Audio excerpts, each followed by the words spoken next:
One morning, Demeter, the goddess of harvest, agriculture, and fertility, tasked her daughter Persephone to paint all the flowers on earth and give them their color.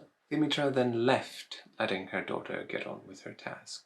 But Persephone never returned. Persephone had been abducted.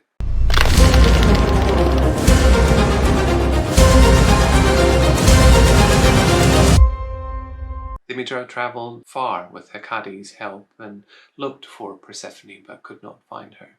Finally, Helios, the sun, told her that the earth had opened up and Hades, riding on a chariot, abducted Persephone, taking her to the underworld. Demeter was enraged. She demanded that Zeus, Persephone's father, was to force Hades to give her back. But Zeus was unwilling to intervene with his brother's kingdom. But Demeter stood her ground. She was not going to allow any crops to grow before her daughter was safely returned to her. She caused a drought that led to famine. The people were starving. They were begging the gods for help.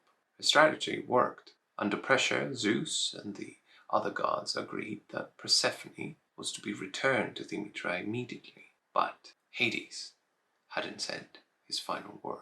Before Persephone was released to Hermes, who had been sent to retrieve her, Hades had tricked her into eating 6 pomegranate seeds. It was a rule of the fates that whoever consumed food or drink in the underworld was doomed to spend eternity there.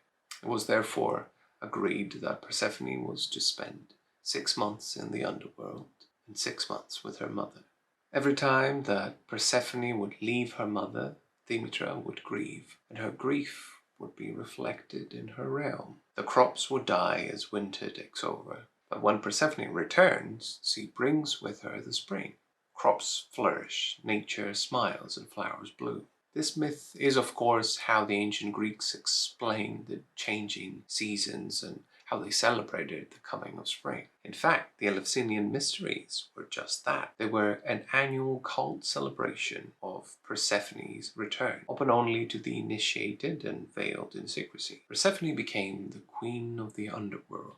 Poetically, the goddess of nature and spring also became the queen of death. She represents our most profound understanding of nature, life, death, and rebirth.